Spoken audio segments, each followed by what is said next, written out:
Hello my friends and fellow VEDSies. Today marks 2 weeks of VEDS complete, which means it is time for another response.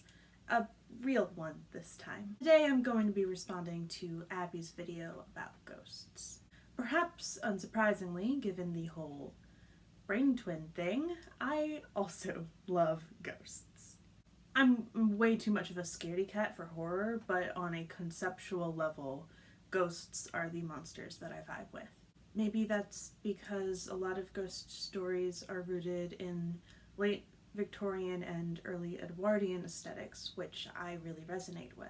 Maybe it's because for a while there the idea of living to 25 seemed laughable. Maybe it's because a few too many people died when I was a kid and it might have tipped the scales. It almost definitely has to do with the fact that when I was 2, I saw my late grandmother, who I had never met, watching over my mother on the anniversary of her death.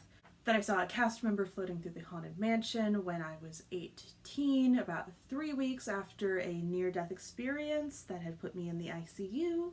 Or because Baldwin Wallace famously has a couple different haunted buildings, and I lived in one multiple times. Also, thank you, Emma Lang. Unironically, you fucking with my stuff helped lead me to questioning my gender. But I've also felt like a ghost a lot in my life. Not that I've said that all the time, but it's another way of phrasing something I have felt and said on many occasions. In social groups, I sort of float at the periphery, struggling to get people to even know I'm there. I have said quite a few times that I feel like people don't have object permanence with me, and that the moment I am not there, they forget I ever was. It's like I'm a flower from a bouquet. At first glance, I don't look any different from the others, but I don't have roots. I actually wrote something about this in the days leading up to graduating from BW. I hope you'll indulge me in listening almost 2 years later. Partings. Each of us is destined for a million meetings and partings. We often have no idea this is truly goodbye until it's far too late. But sometimes we are burdened with the knowledge of finality, the understanding that even if we come back, something will have changed.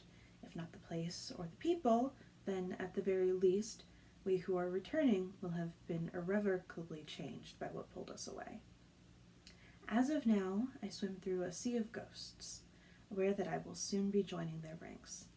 Layers of memories blur over one another like strips of film that have been stacked one on top of the other.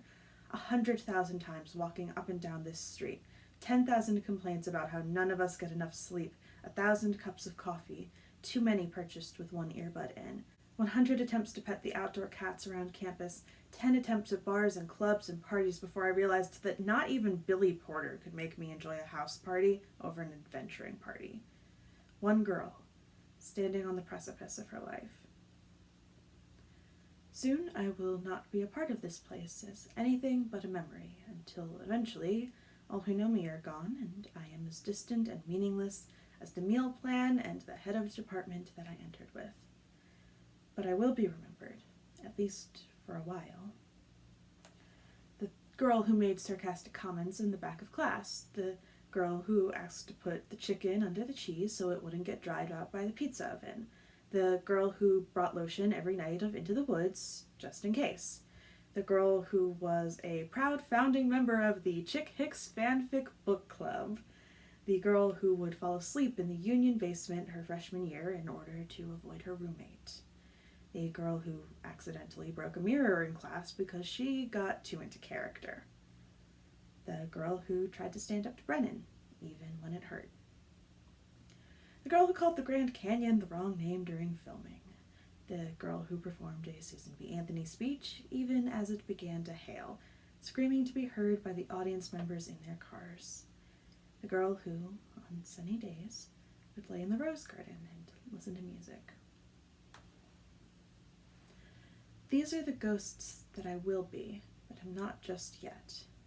Today, I am still here, preparing my home for its haunting, teetering on the edge of farewell forever.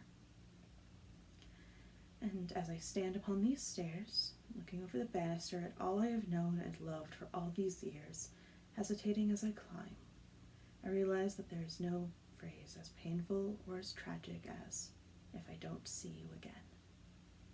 And with that, my friends and fellow VEDSies, I'll see you tomorrow.